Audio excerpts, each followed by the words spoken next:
Now, the family wants justice for Kiana and Sherlita and hopes someone will spot Brown and report it to the U.S. Marshals or 911. You know, every day in my purse, I carry Kiana's high school diploma. Because, that's like her last and greatest accomplishment. There'll be no grandkids, you know. And it's just not fair, you know, that he's free and he shouldn't be.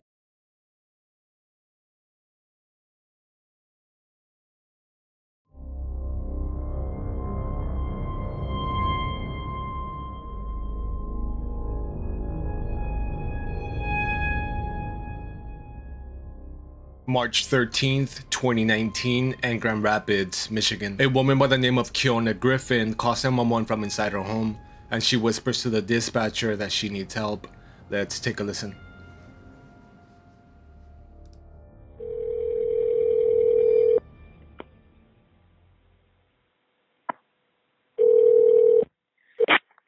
(911) emergency. I need help. Hello? I need help. Okay, where are you located? I'm sorry, ma'am, I can't hear you. Are you able to tell me where you're located? No. Are you at a... 553 Sheldon Avenue Southeast. Please hurry now. Okay, I got Sheldon. What's the number? 553. Hurry, please hurry up. 553 Sheldon. Okay, can you tell me what's going on there? Can you just hurry up, please? I'm gonna die. You're trying to kill me. You already killed my name. Just hurry up, please. Okay, ma'am, I'll start the police that way. Can you tell me what your name is? Kiana. Who's the person who's causing trouble there? Please hurry up. He's about to kill me. Please hurry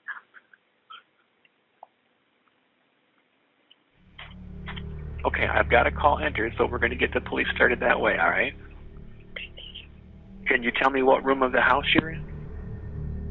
So 7 minutes and 41 seconds after Kiana's 911 call, police responds to the call. 3 officers then arrive at 553 Sheldon Avenue. Let's take a look.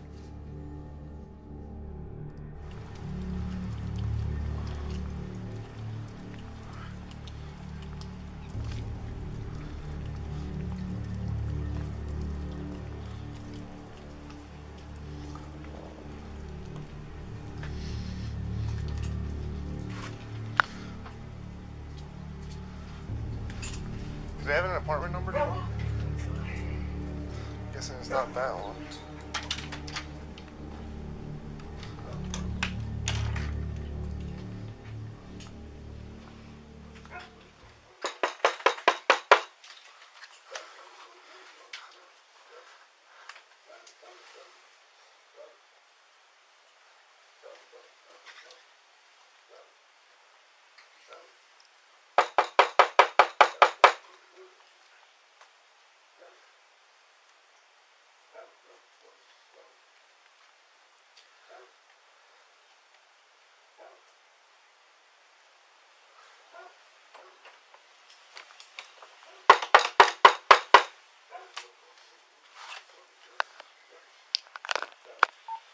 $18.70. Can you try a call back?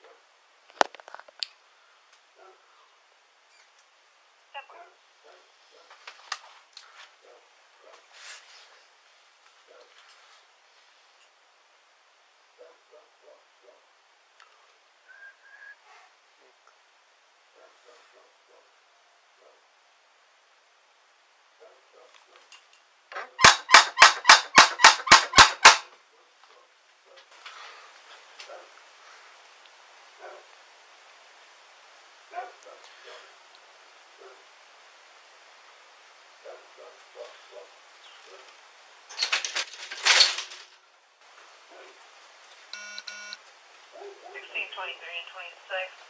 Caller's back in the line. Okay, there's no answer. Let me try the side door. Go over there. 10-4. We're not getting any answer in the front door. That's a very heavy looking room. Go make friends with it. That look. thing looks big. It is. 1878, can you run license plate?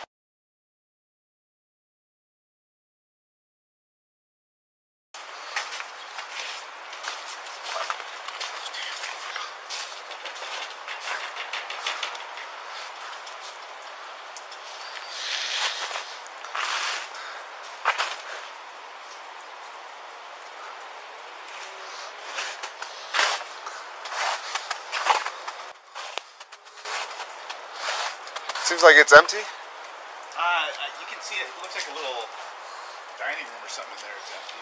This goes around. There's nothing back here.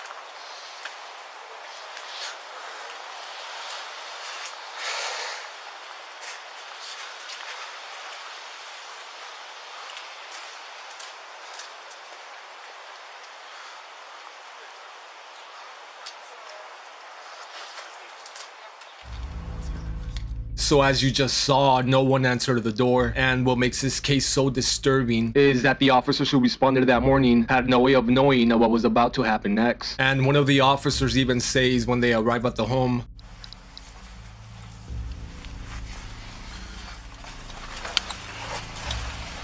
This call looked interesting. so the officers left the scene and really thinking nothing of it. But 2 hours and 18 minutes later, another 911 call is placed from that home.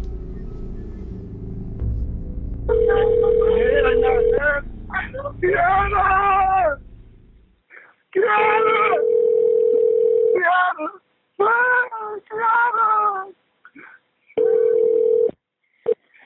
911 emergency.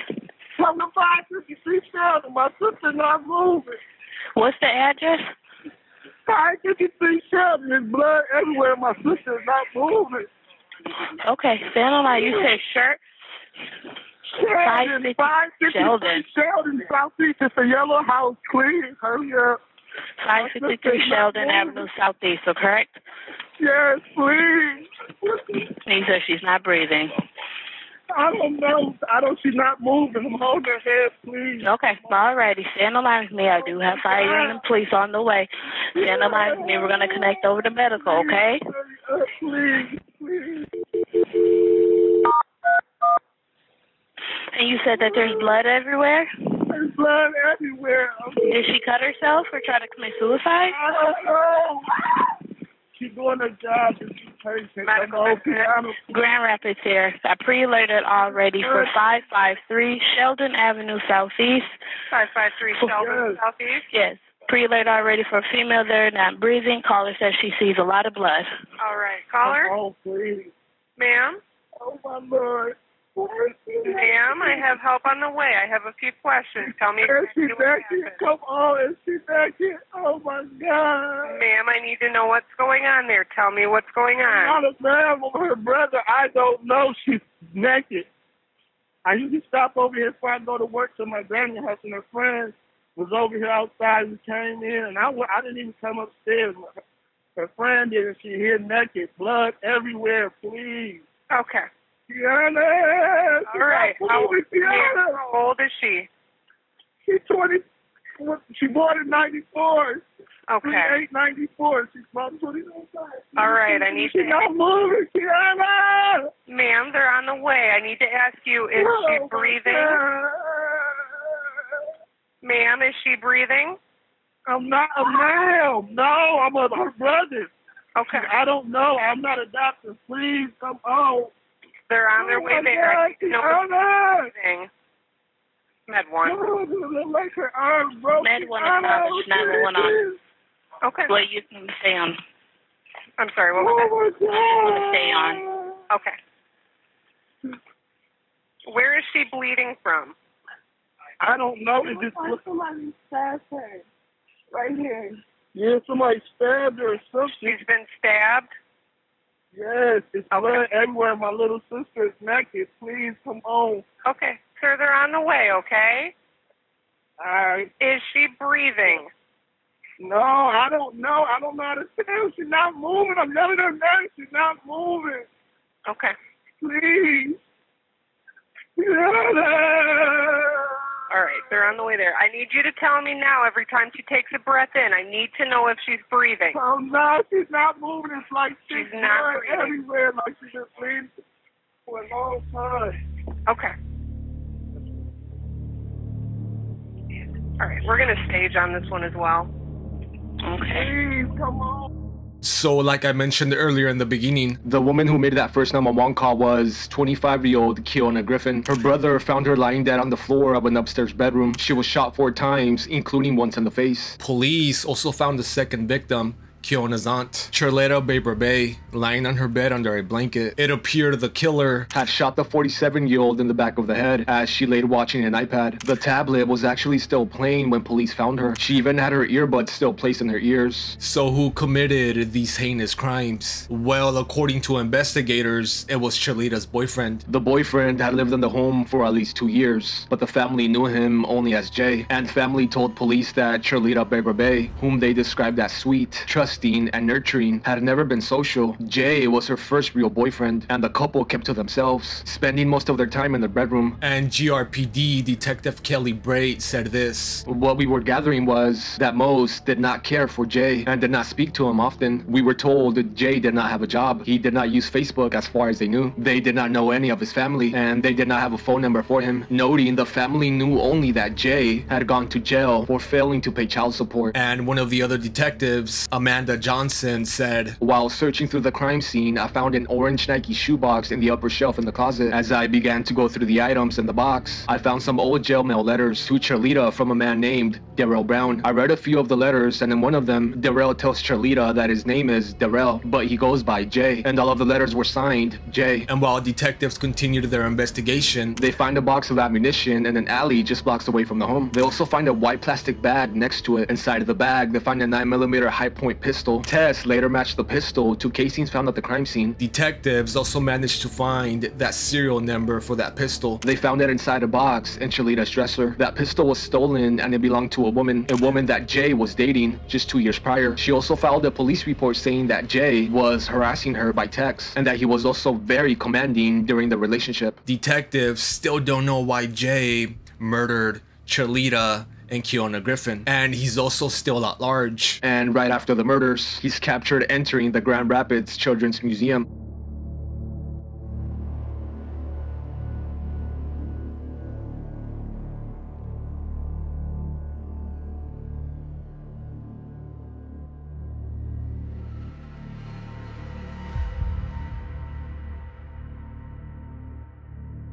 An employee said Jay told the front desk he knew someone inside of the building, but museum staff reportedly made it clear that he could not wander the museum, so he left. However, police later found out that one of his girlfriends picked him up and dropped him off to another part of the city. Since then, he hasn't been seen. Someone knows something, because he had to have help.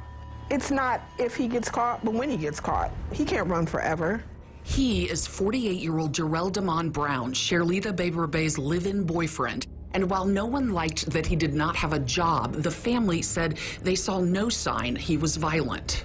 And some people say he was a little strange, he was a little different, you know, but they said that about my sister too. She was quiet, you know, she wasn't a social person. So just because you're quiet and you're a little different than everyone else doesn't mean that you're a murderer. What the family did not know, others had witnessed Jarrell Brown's violent side, though he hid it well. So guys, listen. I normally don't ask for likes, but in this case, like the crap out of this video. Hopefully we can get this video and this message into the YouTube algorithm, and let's help find this piece of garbage. As you guys already know, he goes by Jay, but his real name is Derrell Brown. Take a good look at him. Take a screenshot if you have to and save it on your phone. He's a black male, 47 years old, 5'8", black hair, and weighs about 180 pounds. However, be cautious. And if you have any info, call 1-800-336-0102. Again, that's 1-800-336-0102. So yeah, like I said, like the video, share it if you can. And yeah, someone has to know something. And hopefully this family can get some closure. And there's one more thing that I want to point out on this case. When officers arrive at the home, I think they should have just broken into the home and see if they could have saved Kiona, because Kiona said in that 911 call. 553, hurry, please, hurry up. 553 Sheldon. Okay, can you tell me what's going on there? Just hurry up, please. I'm gonna die. You already killed my name. Hurry up, please. So isn't that enough reason for them to just break into the home and see if they could have done something? I don't know, man. What do you guys think? Let me know.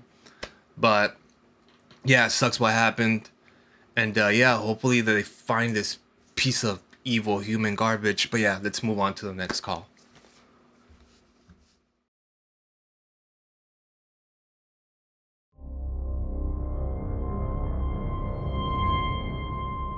Okay, so this next one involves a 2-year-old boy.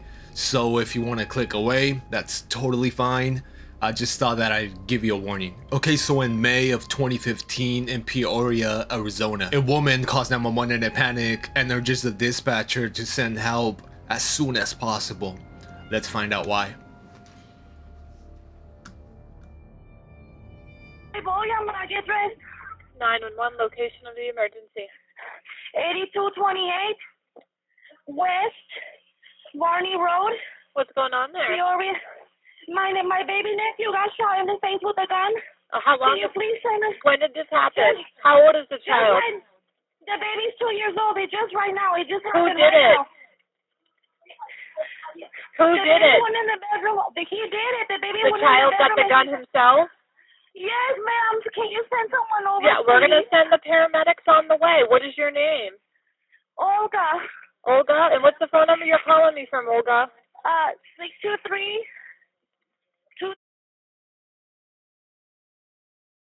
Has the baby right now? Where's the baby at? My mother is holding him. Is the baby breathing?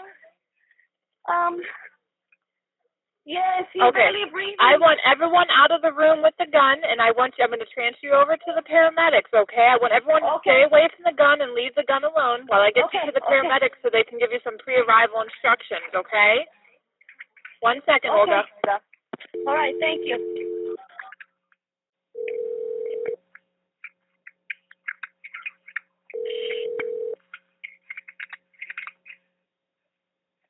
Fire department, what is the address? 82. Is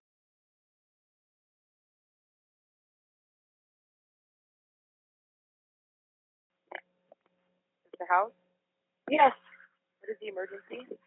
My baby nephew got shot in the face with a gun that he grabbed from the bedroom. He walked in there and grabbed it. I don't know from where. He's 2 years old. I was in the kitchen washing dishes. Is he breathing? He was right now, very shallow. Okay, we have them on the way out there, okay? What kind of gun Thank was you. it? No, don't hang up. What kind of gun No, is I'm it? not. It's a small gun, ma'am. I don't know what it is. It's Junior, not get a dressed, BB please. gun, right? Is it a BB gun or a real gun? No, honey. I think it's a regular gun. I'm not sure. All right, and you're sure he's breathing? Yes. Where's the gun at No, now? stay right here. I'm sorry? Where's the gun now? In the bedroom. No one is in the bedroom. Okay. I have to get the pit bull dog inside, ma'am. That's fine, but I don't want you to hang up. You need to stay on the Okay. phone. Okay, hold on, ma'am. Okay.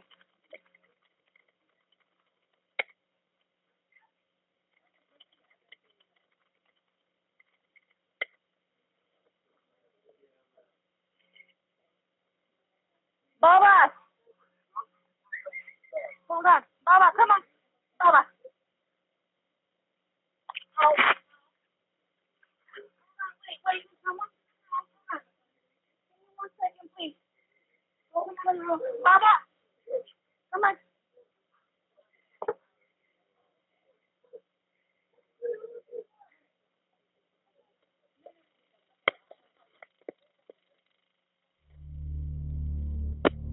Hey, fire.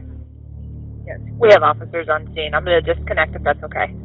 Okay, let us know when it's secure. You got it. Thank you. So according to azcentral.com, the boy was with his grandmother and aunt, who called 911 in a panic after finding the injured child. The aunt told the 911 dispatch she was in the kitchen washing dishes when the boy shot himself with what she described as a small gun. Detectives said the gun belonged to the boy's father, who wasn't home at the time. And a preliminary investigation indicated the gun was rolled up in sheets on the master bedroom bed. The boy found the gun while playing on the bed and fired one round which struck him in the face. Doctors were able to remove a portion of his skull to alleviate the swelling caused by the bullet, which struck his cheek and excited his head. At the time, the boy was in critical condition, but this was back in 2015. Unfortunately, I couldn't find any more updates on this case. The only thing that I was able to find is that the family was cooperating with police and no criminal charges were pending. So if you know anything else about this case, leave it down below in the comments. Anyway, let's move on to the next call.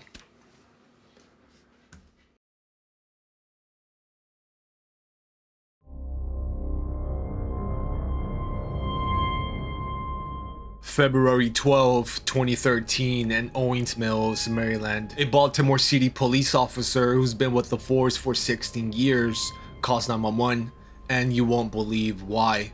Let's take a listen. Baltimore County 911 with the address of the emergency. I'm an on-duty police officer, 200 Rosewood, Owings Mills, Maryland. I got an officer shot in the head. 200 Rosewood. I need a medic. Okay, one moment. You said 200 Rosewood Lane? 200 Rosewood Lane. Okay. In the very back of the facility. Come down Rosewood. Come straight to the very back of the facility where the training's done by the county police. Okay. And you said somebody was shot in the head, sir? Yes, somebody's accidentally shot in the head during a training exercise. I need a medic here now. Okay, I'm getting them started. Do you know how old the patient is? Mid-30s. Okay, is he awake? No, I don't know. I had to come outside to call. They're trying to render aid in there now. I need a medic here now. All right, we're getting them started, sir. I'm trying to get all the information I can from you, okay? Mid-30s, black male. All right, sir, stay on the line with me, okay? And this was accidental, is that correct? Yes, it's an accidental shooting. Okay. All right, we got the paramedics started, so I just need to get some more information. Did you say it was in the back of this location? It's in the back of this facility, yes. Okay, are you by the patient? No, I'm not by the patient. The patient's inside and downstairs. Okay, can I have your name? Kern. William Kern, Police Officer Kern, K-E-R-N. Do you work for the Baltimore County Police? No, Baltimore City Police. Okay. We're doing training in Baltimore County. Okay, is anybody else there with you right now, sir? Yes, I have a recruit class and another training officer.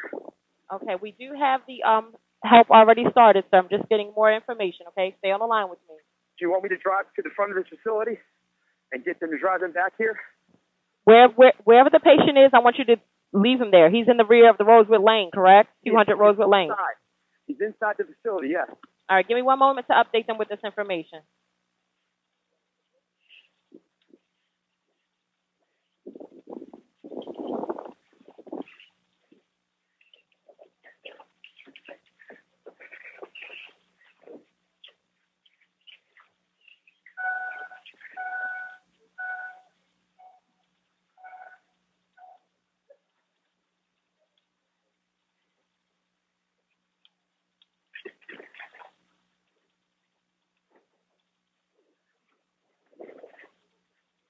Oh, fuck.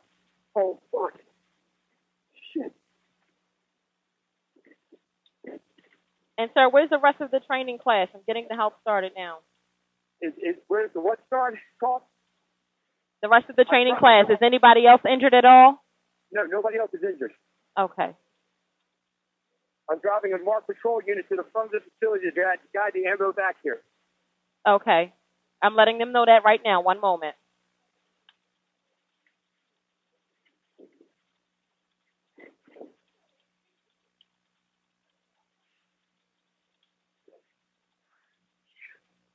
And this location is close to Rehab Drive and Arts Road. Is that correct? Jensen Lane. Yes, it's on Rosewood. If you come to the end of Rosewood and you make a right on Jensen Lane, it's the old insane asylum back here. Okay. Here comes the Baltimore County unit. Okay.